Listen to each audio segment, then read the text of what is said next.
তোমরা নিশ্চয়ই ভালো। উত্তরবঙ্গ তথা রংপুর বিভাগের শুদ্ধ ও অত্যাধুনিক বেসরকারি polytechnic Rangpur ideal institute of technology কর্তৃক আয়োজিত আজকের এই ক্লাসে তোমাদের স্বাগত। আজকের ক্লাসে উপস্থিত আমি কেয়ারানী সরকার, ইনস্ট্রাক্টর টেক্সটাইল। তোমাদের সামনে উপস্থাপন করব টেক্সটাইল টেকনোলজির প্রথম পর্বে টেক্সটাইল র ম্যাটেরিয়ালস যে সাবজেক্ট আছে এই সাবজেক্টের দ্বিতীয় অধ্যায় কটন ফাইবার সম্পর্কে।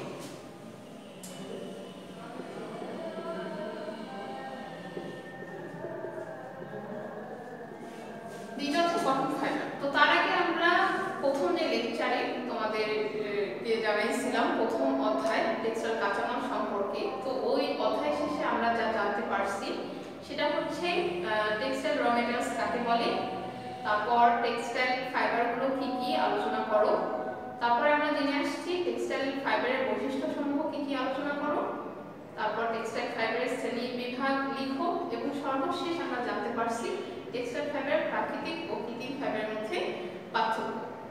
তারপরে এই অধ্যায়ের উপর তোমাদের বাসার কাজ ছিল। আমি আশা রাখছি তোমরা ক্লিয়ার করছো এই কাজগুলো। এখন আমি কথা না বাড়াই দ্বিতীয় অধ্যায় কটন ফাইবারে চলে আসি। তো দ্বিতীয় অধ্যায় হচ্ছে কটন ফাইবার। কটন মানে তুলা আর ফাইবার মানে হচ্ছে আঁশ।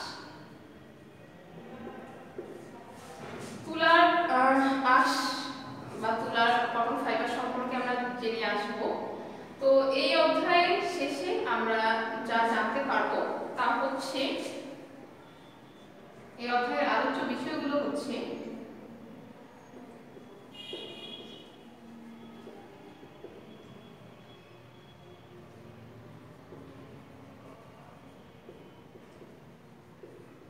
তুলার ইতিহাস,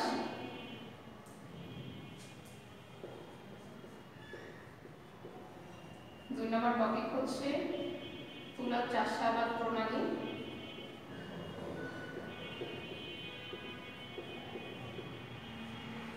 তিন নম্বর যে টপিক সেটা হচ্ছে তুলার গ্রেডিং কি, তৃতীয় যে টপিক সেটা হচ্ছে তুলার গ্রেডিং কি, তুলার গ্রেডিং কি কি বিষয়ের উপর নির্ভরশীল,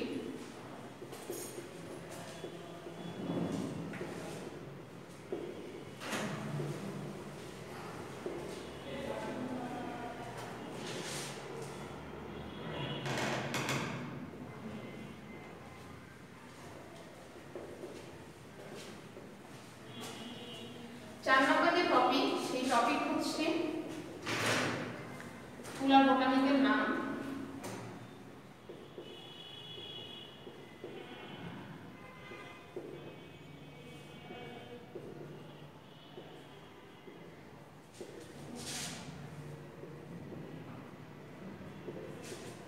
পাঁচ নম্বর টপিক হচ্ছে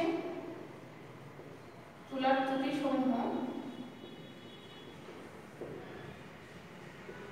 আলোচনা করো।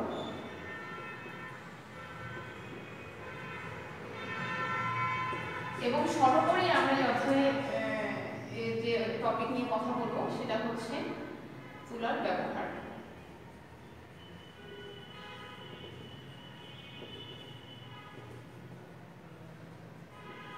তো সুপ্রিয় শিক্ষার্থীবৃন্দ, আমরা কথা না বাড়াই আমাদের যে প্রথম টপিক তুলার ইতিহাস সে সম্পর্কে জেনে আসি।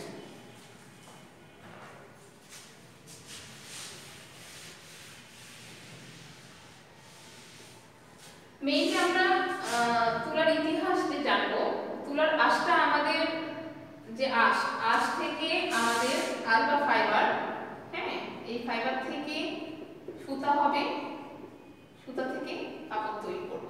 সেই জন্যই আমাদের ফাইবারগুলো সম্পর্কে সুস্পষ্ট ধারণা রাখতে হবে। সেই জন্য আমাদের কি করতে হবে, তার আগে তুলার ইতিহাসটা জেনে নিতে হবে।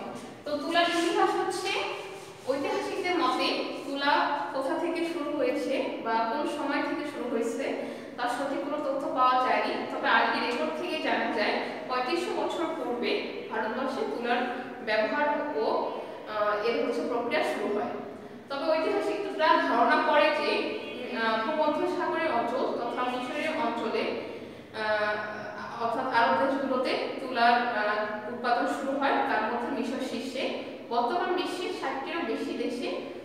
উৎপাদন হচ্ছে। তার মধ্যে আছে America, Russia, Egyptian, Poland, Bharat, Pakistan, Bangladesh, আরও অন্যান্য দেশও আছে।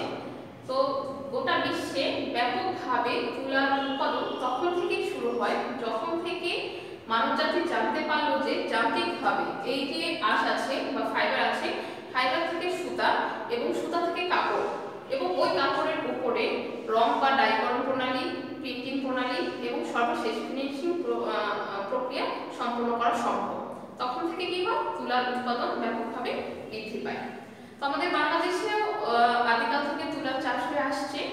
তবে আমাদের বাংলাদেশে তুলার আঁশের দৈর্ঘ্য অনেক ছোট থাকার কারণে এই আঁশ দ্বারা হচ্ছে বাণিজ্যিকভাবে ব্যবসা সফলতা লাভ করতে পারেনি।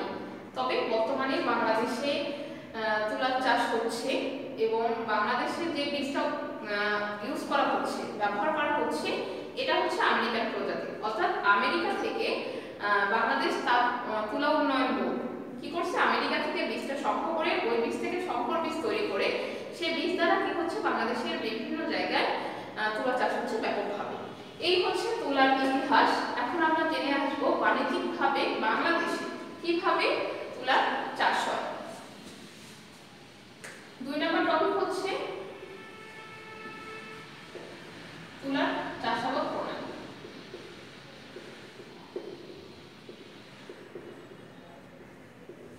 বিভিন্ন দেশে তুলার চাষ বিভিন্ন রকম এবং বিভিন্ন দেশে তুলার চাষের যে সময় সেটাও বিভিন্ন রকম।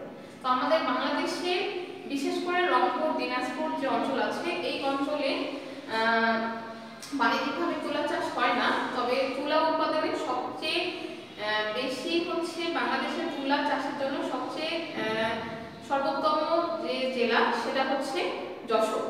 তো ওখানে বাণিজ্যিকভাবে তুলা চাষ হয়। আমরা বাণিজ্যিকভাবে তুলা চাষ পদ্ধতি বলি, আমাদের কোনো কিছু চাষ করার আগে কি করতে হবে, জমি সিলেক্ট করতে হবে।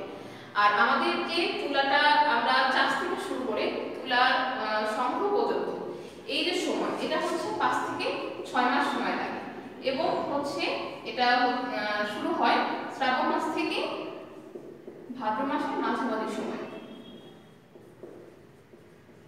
তো যেহেতু শ্রাবণ ভাদ্র মাসের মাঝামাঝি সময়ে আমরা তুলাটা কি করব, চাষ করব, এজন্য এই সময় বৃষ্টিপাত বেশি হওয়ার কারণে আমাদের কি করতে হবে, সেই কথা মাথায় রেখে আমাদের কি করতে হবে, জমি সিলেক্ট করতে হবে।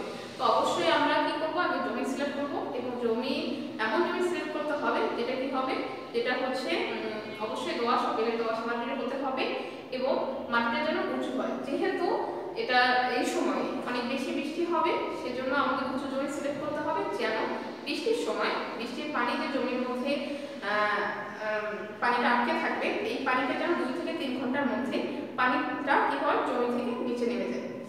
তো প্রথমে আমরা জমি সিলেক্ট করলাম, এই ধরনের একটা জমি সিলেক্ট করলাম। সিলেক্ট করার পর আমরা কি করব, জমির যে মাটির উর্বরতা বৃদ্ধি করার জন্য আমাদের কি করতে হবে, চাষ করে নিতে হবে। কিসের দ্বারা, মইয়ের দ্বারা, বই বা লাঙ্গল দ্বারা 2-3 বার আমরা কি করব, চাষ করে নেব এবং খেয়াল রাখবো মাটিটা যেন অবশ্যই ঝুরঝুরে থাকে। কারণ তুলার যে বীজটা আছে এই বীজটা অনেক ছোট, তো এটা যেন মাটির ঢিলার মধ্যে ঢিলার নিচে না থাকে সেজন্যই হচ্ছে আমাদের কি করবো, মাটির হচ্ছে ঝুরঝুরে করে নিতে হবে। তারপর আমরা কি করব, তারপর আমরা বীজ বপন করব। বীজ বপন 2 ভাবে করা হয়, একটা হচ্ছে নরমালি যেটা ছিটায় করা যায়, আর 2 হচ্ছে সারিবদ্ধভাবে করা হয়। ছিটায় যদি আমরা করি, ছিটায় যদি আমরা বীজটা বপন করি, যেহেতু আমরা বাণিজ্যিকভাবে করছি, তো আমাদের মাথায় রাখতে হবে যেন অবশ্যই যখন আমরা চাষ করব তার জন্য কম খরচে উৎপাদন যেন বেশি হয়। হ্যাঁ, তো সেজন্য আমাদের কি করতে হবে, যদি আমরা ছিটাই করি তাহলে আমাদের বীজটা বেশি লাগবে আর আমাদের হচ্ছে অপচয় বেশি হবে, খরচ বেশি লাগবে, অপচয় বেশি হবে। সেজন্য আমরা কি করবো, সারিবদ্ধভাবে করব। সারিবদ্ধভাবে এমনভাবে করব যেন, সারিবদ্ধভাবে করলে কি হবে, সারিবদ্ধভাবে করলে আমাদের বীজটা কম লাগবে, আমাদের হচ্ছে সময় কম লাগবে, উৎপাদন কম সময়ে অল্প খরচে উৎপাদনটা বেশি হবে। তো আমরা কি করবো, বাণিজ্যিকভাবে যেহেতু করবো সারিবদ্ধভাবে করবো, একটা সারি থেকে আরেকটা সারির যে দূরত্ব, এই দূরত্ব হবে 100 সেন্টিমিটার, আর একটা যে গাছ থেকে আরেকটা গাছের দূরত্ব হবে 50 থেকে 60 সেন্টিমিটার। এভাবে আমরা কি করব, বাগানের মধ্যে সারি করে বীজটা বপন করব। আমরা যখন বীজ বপন করব তখন অবশ্যই যে হচ্ছে যখন হচ্ছে বীজটা বপন করব তো এখানে একবারে 2 থেকে 3টা বীজ নিয়ে আমরা কি করব, মাটিটা ভরাট করে দেব। তারপরে প্রায় 20 থেকে 25 দিন পর, 20 থেকে 25 দিন পর আমরা কি করব, আবার বাগানে গিয়ে তদারকি করব, গিয়ে দেখব হচ্ছে ওই যে বীজটা আছে বীজ থেকে চারা জন্মাচ্ছে কিনা। তো অবশ্যই 25 দিনের মধ্যে হচ্ছে বীজ থেকে চারা জন্মাবে। এবং আমরা এই যে 3 থেকে 4টা বীজ নিয়ে কি করলাম, আমাদের হচ্ছে বীজটা বপন করা সম্পন্ন করলাম। এখানে কি হবে, 3 থেকে 4টি করে গাছ জন্মাবে। তো তখন আমাদের কি করতে হবে, সবল যে গাছ 2টি রেখে দুর্বল গাছগুলো উপড়ে ফেলতে হবে। এবং এই তখনই আমাদের খেয়াল রাখতে হবে জমির মধ্যে কোনো আগাছা জন্মাচ্ছে কিনা। যদি কোনো আগাছা জন্মায় তাহলে আমরা কি করব, ওই আগাছাটা পরিষ্কার করে দেব। এভাবে আমরা কি করব, আমরা হচ্ছে বাগানে তদারকি করব।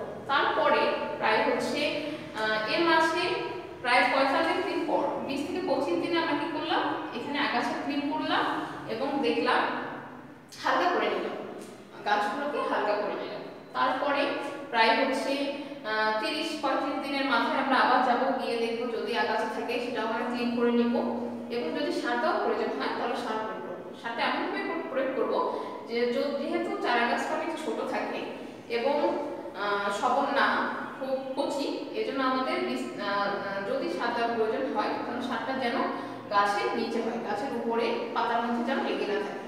তারপরে প্রায় 40 থেকে 45 দিনের মাথায় কি হবে, এই গাছটা বড় হবে, প্লাস এর মধ্যে ফুল চলে আসবে। তো তারপরে আমরা 40-45 দিন পরে আমরা যাব, যাওয়ার পরে আমরা আবার আমাদের বাগান দেখব। দেখার পরে যদি আবার দেখব গাছের মধ্যে কোনো পোকা আক্রমণ করলো কিনা। তো তুলা বা কটনের মধ্যে যে পোকাটা আক্রমণ করে এই পোকাকে বলা হয় বনমরা।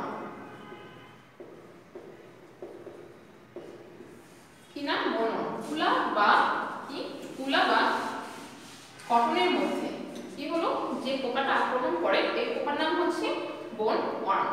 তো যদি ওই সময়ের মধ্যে কোনো পোকামাকড় আক্রমণ করে তাহলে আমাদের কি করতে হবে, সেটার যে ডাল আছে, গাছের যে ডালের মধ্যে আক্রমণ করবে সেই ডালটা আমাদের কি করতে হবে, ছুঁড়ে দিতে হবে বা পরিষ্কার করে নিতে হবে। তারপরে আমরা কি করব, প্রায়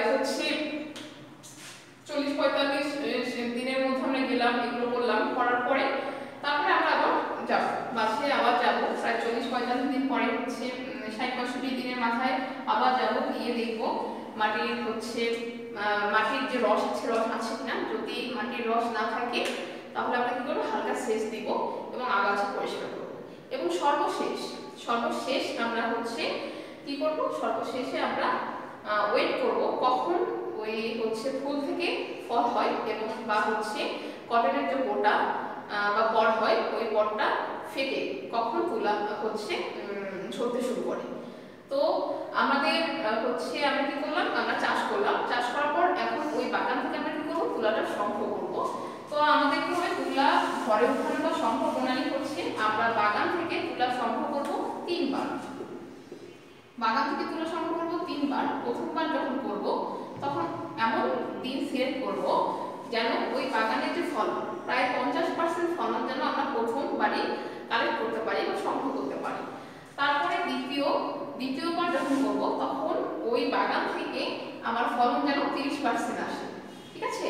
এবং সর্বশেষ তৃতীয়বার যখন আমরা করব, বলতেছিলাম আমরা যে ফলনটা, কটনের যে ফলনটা বাগান থেকে সংগ্রহ করব 3 বার। প্রথমবার এমন দিন সিলেক্ট করব যেন ওই বাগান থেকে আমার 50% ফলন আসে বা 50% ফলন উঠাইতে পারি একদিনে। দ্বিতীয়বার যখন আমরা করব সেই বাগান থেকে যেন 30% ফলন উঠাইতে পারি এবং তৃতীয়বার 20%। তাহলে আমরা কি করব, 100% ফলন উঠাইতে পারব।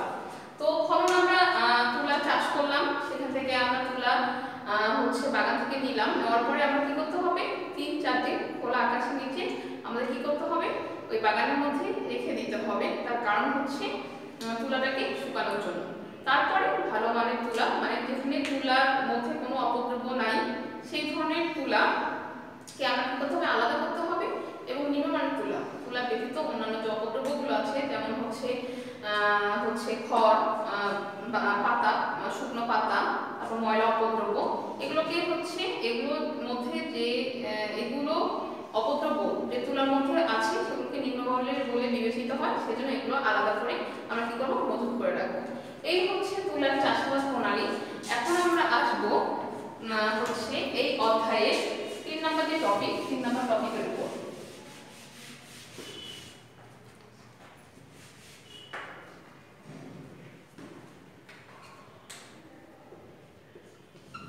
এখন আসি হচ্ছে তুলার গ্রেডিং কি। 3 নম্বর টপিক হচ্ছে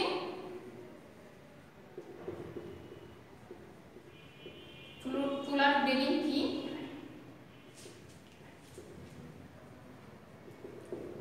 তুলার গ্রেডিং কি কি বিষয়ের উপর নির্ভরশীল।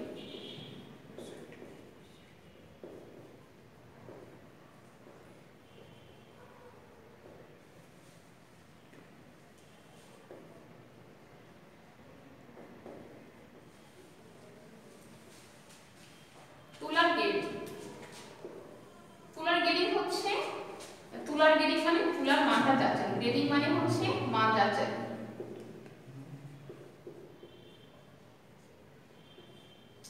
তুলা আঁশের গ্রেডিং মানে আঁশের মানটা যাচাই করব, একে বলে তুলার গ্রেডিং। তুলার গ্রেডিং হচ্ছে আমরা বলবো তুলার আঁশের যে দৈর্ঘ্য, এই গ্রেডিংটা হয় হচ্ছে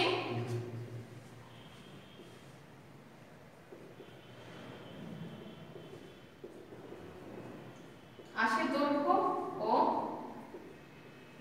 টাচ কন্টেন্ট। তুলার গ্রেডিং বলতে বোঝাচ্ছে ওই তুলা আঁশের দৈর্ঘ্য এবং টাচ কন্টেন্ট, তার মানে হচ্ছে টাচ কন্টেন্ট হচ্ছে তুলার মধ্যে তুলা ব্যতীত অন্যান্য যে অবদ্রব্য আছে তাকে বলা হয় টাচ, আর কন্টেন্ট হচ্ছে পরিমাণ। এক কথা আমরা বলবো তুলার গ্রেডিং বলতে বোঝাচ্ছে ওই তুলার আঁশের দৈর্ঘ্য এবং টাচ কন্টেন্টের উপর ভিত্তি করে যে গ্রেডিং করা হয় তাকে বলা হয় তুলার গ্রেডিং। এই যে তুলার গ্রেডিং, এই গ্রেডিংটা হচ্ছে 3টি বিষয়ের উপর নির্ভরশীল। এক নম্বর হচ্ছে তুলা আঁশের রং,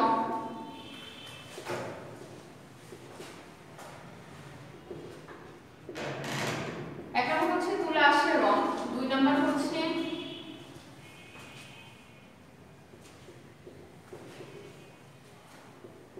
টাচের পরিমাণ,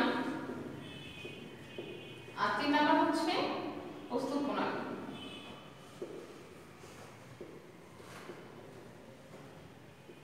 এই 3টির উপর ভিত্তি করে তুলার গ্রেডিংটা করা হয়।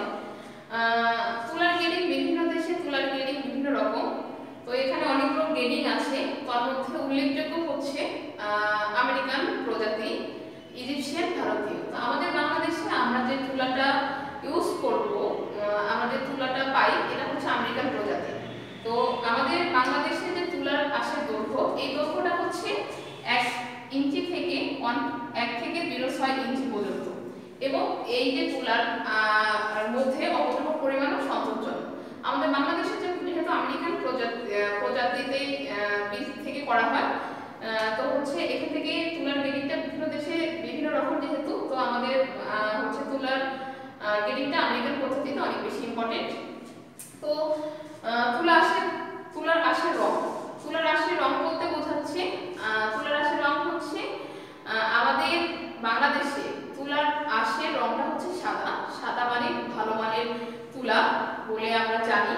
তো এই সাদা ব্যতীত আমরা বিভিন্ন রং পেয়ে থাকি, যেমন ধূসর, তারপর হলুদ কালার, স্পটেড কালার ইত্যাদি।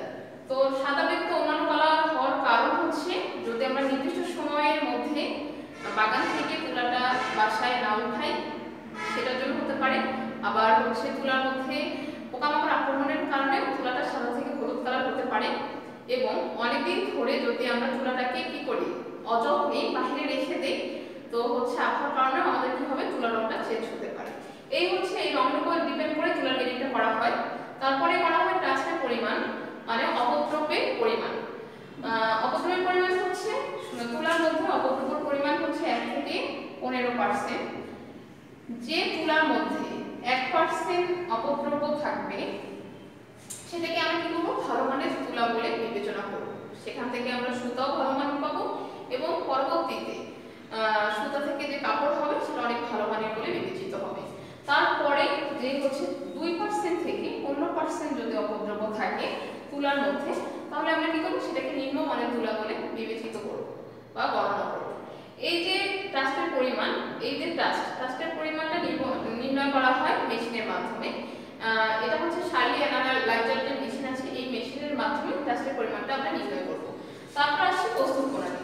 3 নম্বর যে টপিক তুলার গ্রেডিং, গ্রেডিংটা 3টে বিষয়ের উপর যেহেতু নির্ভর করে, 3 নম্বরটা হচ্ছে প্রস্তুত প্রণালী। প্রস্তুত প্রণালী বলতে বোঝাচ্ছে জিনিং এর পূর্বে আমরা কিভাবে তুলাটাকে মজুত করলাম এবং কিভাবে ব্যবহার করলাম তার উপর ভিত্তি করে। জিনিং বলতে বোঝাচ্ছে বীজ তুলা থেকে বীজের তুলা আলাদা করার প্রক্রিয়াকে বলা হয় জিনিং প্রক্রিয়া। তো জিনিং প্রক্রিয়া যত বেশি ভালো হবে, তুলার প্রস্তুত প্রণালীটা তত ভালো হবে। এই ছিল কটন ফাইবার যে দ্বিতীয় অধ্যায়, তার হচ্ছে 3 নম্বর যে টপিক তুলার গ্রেডিং কি কি বিষয়ের উপর নির্ভরশীল সে সম্পর্কে আমরা জানলাম। তো সুপ্রিয় শিক্ষার্থীবৃন্দ, আমি 4 নম্বর টপিকে চলে যাই। 4 নম্বর টপিক হচ্ছে তুলার বোটানিক্যাল নাম। তুলার বোটানিক্যাল নামগুলো কি কি?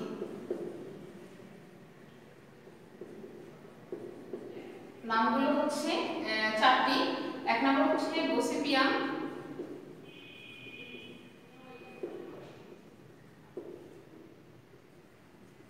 হারবাকাম, 2 নম্বর হচ্ছে গসিপিয়াম আর্বোরিয়াম,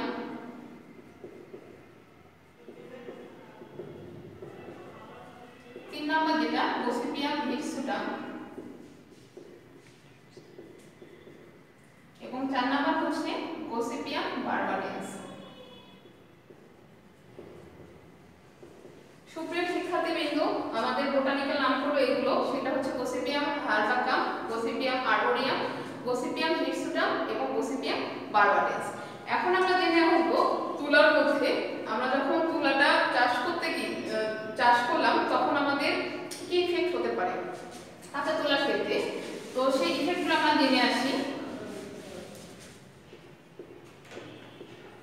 5 নম্বর যে টপিক সেটা হচ্ছে তুলার ত্রুটিসমূহ। তুলার ত্রুটিসমূহ আলোচনা করো। তো আমি 1 নম্বর যেটা সেটা হচ্ছে ড্যাম্প কটন। তুলার ত্রুটিসমূহের মধ্যে 1 নম্বর হচ্ছে ড্যাম্প কটন। ড্যাম্প কটন বলতে বোঝাচ্ছে আমরা যখন তুলাটা সংগ্রহ করব, সেই সংগ্রহের দিনটা যদি আমরা শেষেতে কিংবা ভিজা আবহাওয়ায় যদি আমরা কি করি, ওই দিনে সিলেক্ট করি এবং ওই দিনে যদি আমরা বাগান থেকে কি করি তুলাটা সংগ্রহ করি, তাহলে আমাদের এক ধরনের তুলাটা ভেজা অবস্থায় থাকবে, ড্যাম্প হবে। এটা এক ধরনের ইফেক্ট, এই ইফেক্টকে বলা হয় ড্যাম্প কটন। 2 নম্বর যে টপিক, 2 নম্বর টপিক হচ্ছে অপরিপক্ক আঁশ।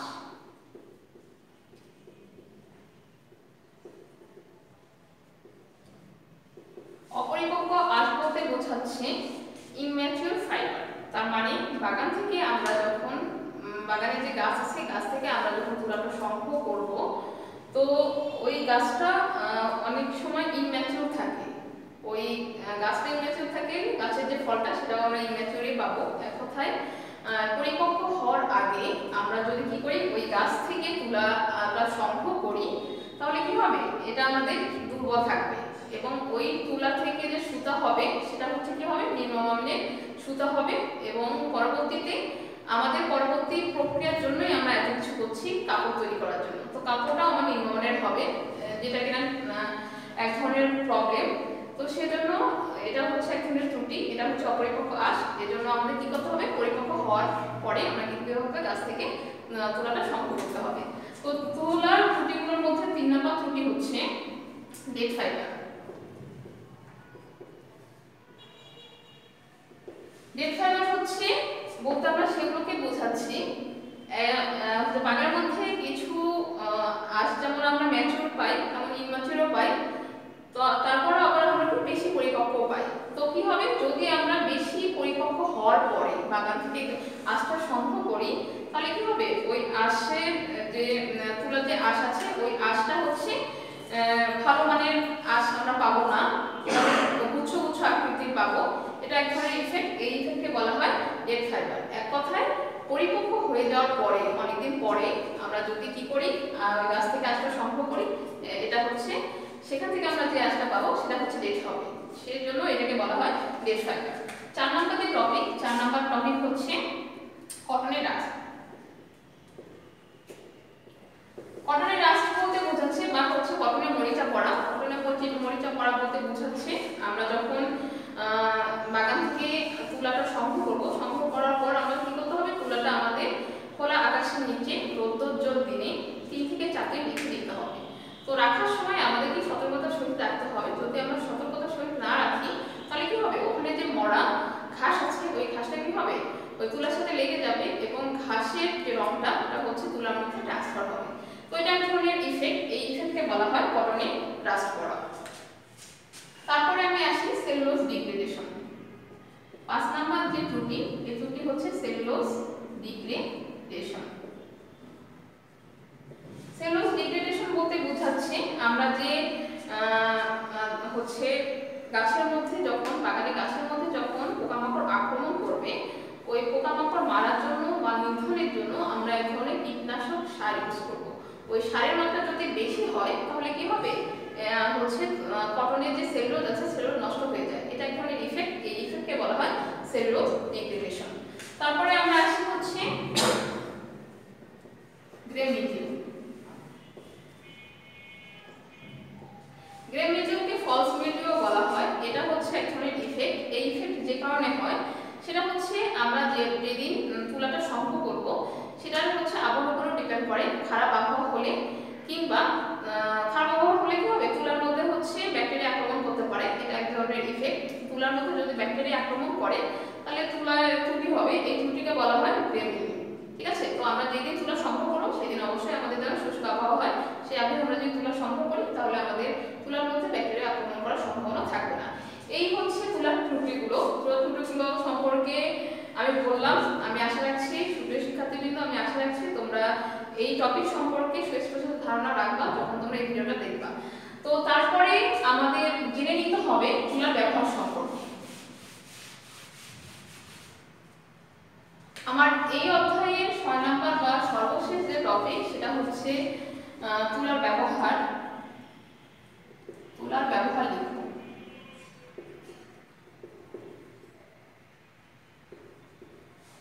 তুলার ব্যবহার বলতে বোঝাচ্ছে আমাদের যতগুলো ফাইবার আছে, পৃথিবীতে অনেকগুলো ফাইবার আছে, তার মধ্যে সবচেয়ে বেশি ব্যবহৃত হয় কটন ফাইবার।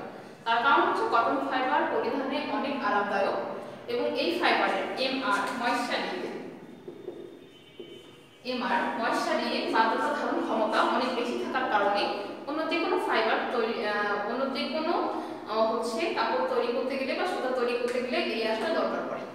তো সেজন্য যে কোনো সুতা তৈরি করার ক্ষেত্রে আমাদের তুলার হচ্ছে কটন আঁশটা ব্যবহৃত হয়ে থাকে। তো আমি বলতেছি এর জন্য এর ব্যবহার অনেক বেশি, সেজন্যই।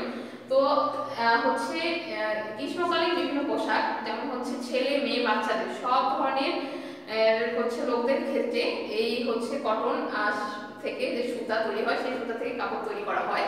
তাছাড়াও ইন্ডাস্ট্রিয়াল বিভিন্ন কাজে, যেমন হচ্ছে কনভেয়র বেল্ট, শু, ব্যাগ, তারপর হচ্ছে গৃহস্থলীয় বিভিন্ন কাপড়, যেমন হচ্ছে বেডশিট বা বিছানার চাদর, পর্দা বা জানলার কাপড়, তারপর হচ্ছে টেবিল ক্লথ, ফ্লোর ম্যাট, ছোট গালিচা, কার্পেট, এগুলো তৈরিতেও কি করা হয়, কটন কাপড়টা ব্যবহার করা হয়।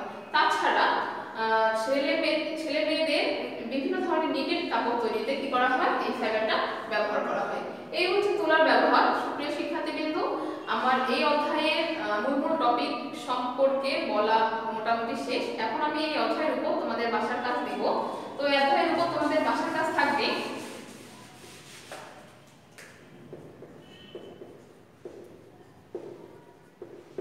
তুলাসের রাসায়নিক উপাদানসমূহ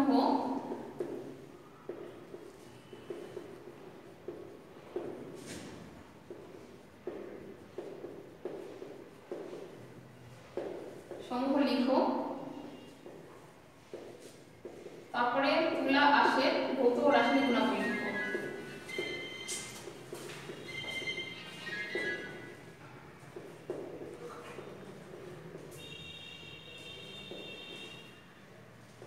সুপ্রিয় শিক্ষার্থীবৃন্দ, এই অধ্যায়ে এর উপর তোমাদের বাসার কাজ থাকবে তুলা আঁশের রাসায়নিক উপাদানসমূহ লিখো, শতকরা হারে, এবং তুলা আঁশের ভৌত ও রাসায়নিক গুণাবলী লিখো। তো এই অধ্যায় সম্পর্কে আমার মূল টপিক সম্পর্কে বেশ কিছুটা ধারণা রাখতে পারবো এই অধ্যায়ের উপর। তো তোমাদের আজ আর কথা না বেরিয়ে তোমাদের সবার সুস্বাস্থ্য কামনা করে এখানেই শেষ করছি। ধন্যবাদ।